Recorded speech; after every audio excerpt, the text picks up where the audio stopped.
How is this not bigger news? They just found hundreds of unmarked graves behind a jail in Mississippi, and all I've seen on it is one PBS interview that sort of covered it and some local news stations, mostly from Texas for some reason. And none of those articles even go into detail. The only reason we know about it at all is there's this lady who her son disappeared. His name was Dexter. And she's been calling Jackson, Mississippi police for months trying to figure out where her son went. And they kept telling her, oh, we don't know. We have no information on this. No.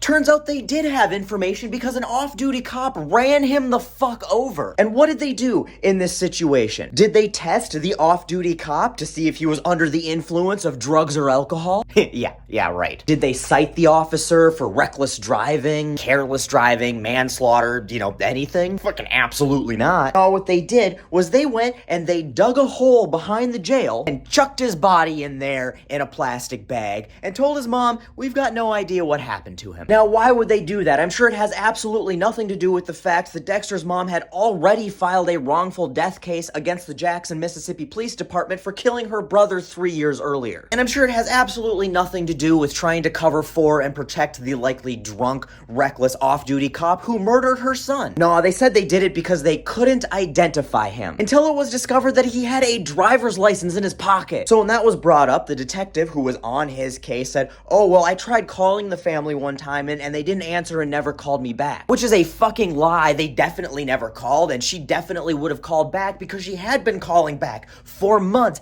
asking if the Jackson, Mississippi Police Department had any leads on what had happened to her son. And even if it was true and he called the one time and never got a ring back, you know what's on a fucking driver's license? A goddamn address. He could have gotten his corrupt, lazy ass in his fucking government-provided car that's filled with government-provided gas and drove it to her fucking house and knocked on her fucking door. And if nobody answered then, he could have left a note. He could have slipped something in the mail, perhaps. Because despite DeJoy's best efforts, the post office still delivers shit. And all of that is bad enough, right? That is just fucking horrifying that the police did this. Although, again, it is the fucking cops. Is anybody surprised? But that would be bad enough if there wasn't another 215 to 672 graves back there. We know that there's at least 215 from coroner's reports, but they had a little metal rod marking Dexter's grave marked 672. And from my understanding of how numbers work, that would suggest that there's probably 671 more graves before that one. They haven't embalmed any of these people. There was vultures and animals digging them up and picking at them. Apparently the stench is indescribable, and we have heard nothing about it. How, in 2024, is there a mass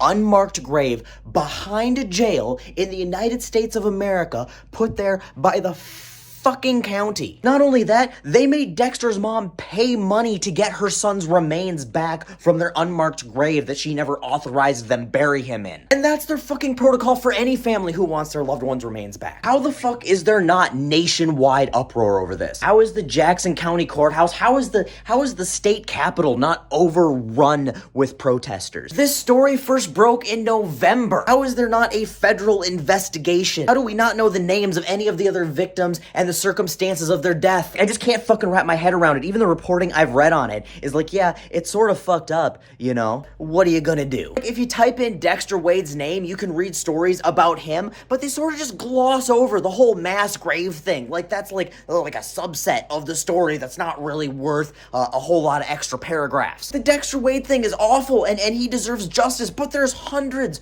of more families that they're just like, yeah, it's a thing that happened, but Dexter Wade's got a funeral, and that's good, and that's all they fucking wrote about it. If you type in mass grave behind Mississippi jail, you don't find a whole lot of credible news articles. You have to search for Dexter Wade if you want to read anything about it, but the mass grave part should be its own fucking story. Big fucking story. You hear about this shit happening in third world countries like it's a humanitarian crisis and a fucking atrocity. But right here in Jackson, Mississippi, which to be fair is basically a third world country, we're like, oh, okay, well that sucks. I only know about it now because other people on social media have covered it. So for the love of God, share this, share other people's coverage of it, tell people about it. It's a big fucking deal, so let's make it a big fucking deal. There needs to be some accountability, some heads need to roll. These families need fucking closure. And if the media doesn't feel like it's a big enough deal to hold Jackson County officials accountable and give those families the closure that they deserve, then I guess it's up to us here on social media to do it.